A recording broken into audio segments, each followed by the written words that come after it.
Napangiti si Jane nang matanaw niya si Michael na nakatayo sa harap ng bahay nito.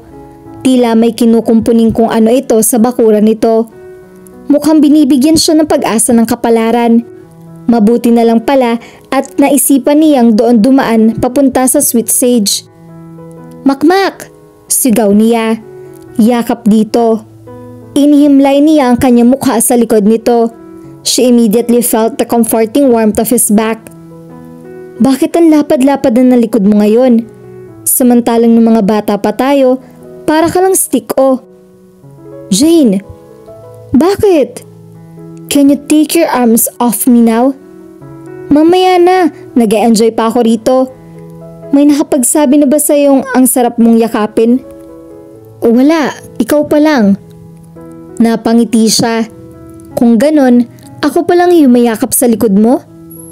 Sa halip na sumagot ay bumuntong hininga ito. "Hay, Jane," maya-maya ay sabi nito. "Yes? I'm really busy.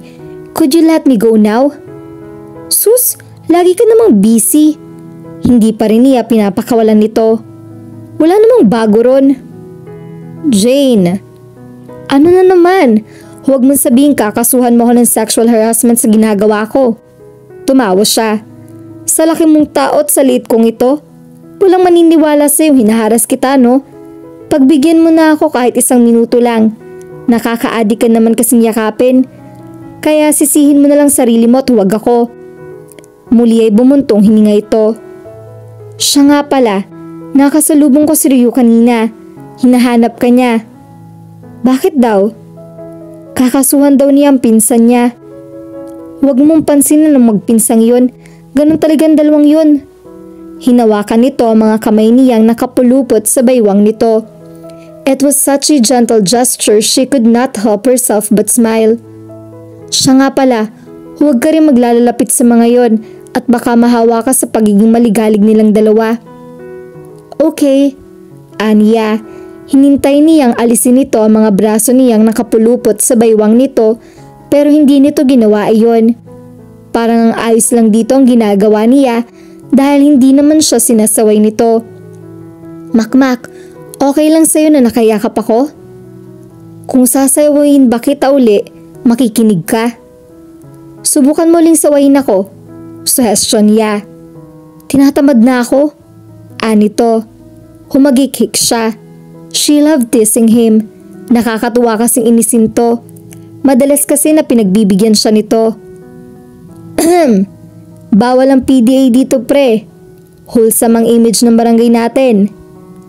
May malaking batas na sa inyong gaganyahin pa kayo."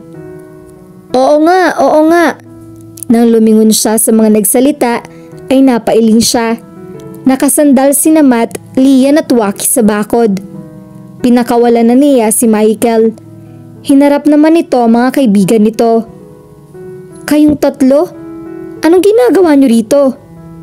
"Dumadaan lang kami," sagot ni Waki. "Dumadaan? Don't kid me, Joaquin. Masyado kayatang paranoid."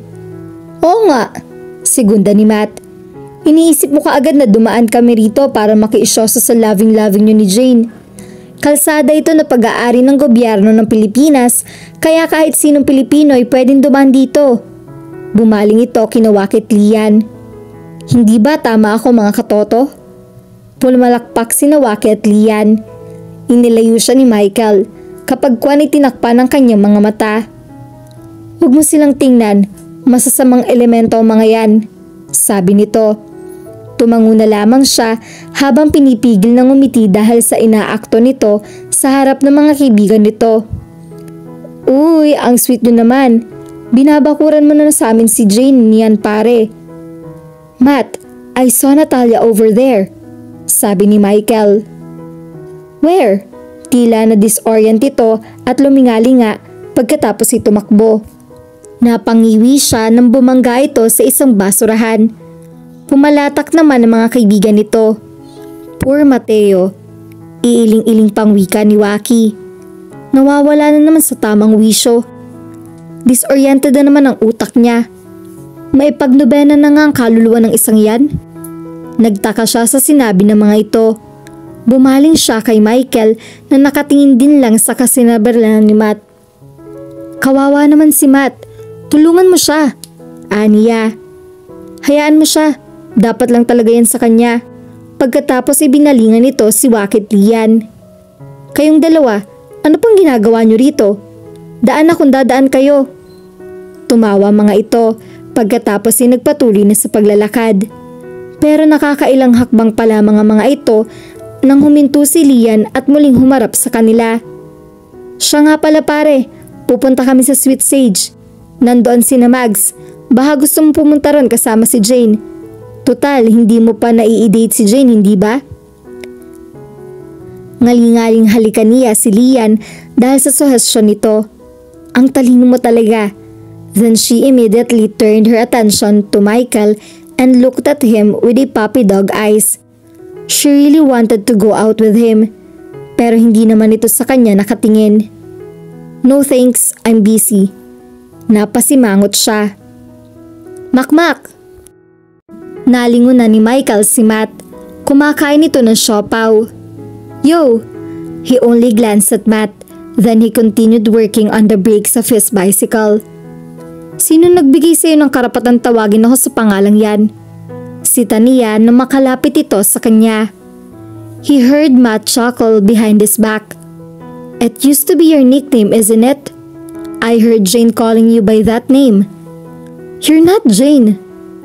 Of course, that's because I'm Matt. Nalumingon siya sa nakangiti. Ibig sabihin yan, si Jane lang ang binebendisyonan mong tumawag sa'yo ng pangalang yung Makmak?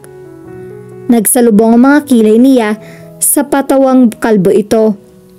Tigilan mo nga ang pagtawag sa akin ng pangalang yan. Hindi ako natutuwa. Isa pa, hindi na ako bata. Wow, ang sabihin mo, nagbabalik lang ang alaala na nakalipas kaya ayaw mo nagpapatawag sa pangalang yon. Natatahimik na siya sa sinabi nitong yon. Did I hit home?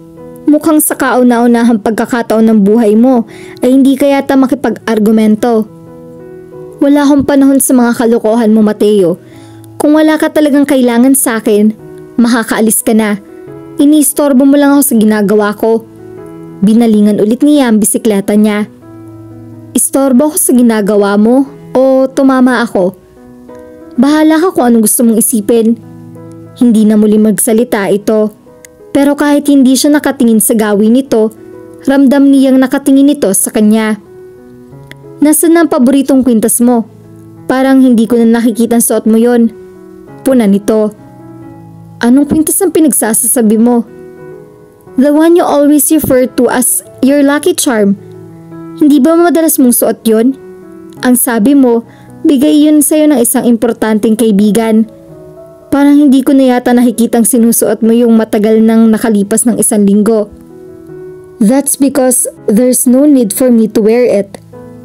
Dahil ba nagbigay nun sa'yo ay nandito na ngayon? Hindi siya sumagot. Si Jane ba nagbigay sa'yo ng kwintas na yon? Hirit pa nito.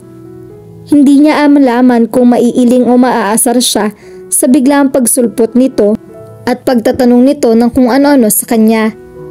Totoong si Jane ang nagbigay sa kanya ng kwintas na iyon nung nasa high school sila. Ito lamang kasi nag-iisang kaibigan niya noon. Ito lang kasi ang tanging nakipagkaibigan sa kanya dahil may pagkalampat nerdy siya nung bata pa siya. Masakit mang aminin sa sarili, ito talaga nagtatanggol sa kanya noong mga bata pa siya sa mga klase nilang nag-aaway sa kanila. She was also his eager booster. He had been through a lot when he was a kid, but he survived all of that because of her. Hindi ka na nagsasalita riyan, untag ni Matt. Tama ako no, si Jane ang nagbigay sa'yo ng kwintas na yon. Sumandal ito sa pader na kinasasandalan din ng bisikleta niya. Pagkatapos kumagat ito sa siopaw na hawak nito. Pagkatapos itong nguyain at lunukin niyon ay saka ito muling nagsalita. May gusto ka ba kay Jane? Tumingin siya rito. Sinalubong nito ang tingin niya na tila hinihintay ang kumpirmasyon sa tanong nito. Nang hindi pa rin siya sumagot ay isinubo nito ang natitirang siopaw. Pagkatapos ay umalis na ito sa pagkakasandal sa pader. Lumapit ito sa kanya at dinapik ang balikat niya. I'm a doctor. That's why I can immediately tell when a person is sick or not. And looking at you right now, I can tell you have the symptom of those affected by a terrible disease. Iyon nga lang, hindi ko kayang bigyan ng reseta ang sakit na tumama sa'yo. Hindi yan kaya ng powers ko. What the heck are you telling about, Mateo? I'm telling you that you have an incurable sickness called love sickness. But love sickness has no cure. I'm just your friendly neighborhood pediatrician and not a love doctor. So I suggest you just hang on. Tinapik uli nito ang balikat niya. Good luck.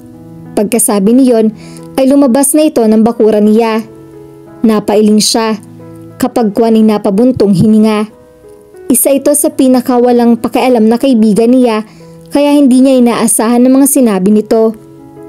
Pero hindi na siya nagbigay pa ng pagkakataong pag-isipan ng husto ang mga sinabi nito dahil mayroon na namang tumawag sa pangalan niya. Nalingon na naman niya ang isang inaanak niya. Kumakaway ito sa kanya. Ninong Makmak, muling tawag nito sa kanya. He groaned when he heard that name again. Bakit ang dami nang tumatawag sa kanya sa pangalang iyon?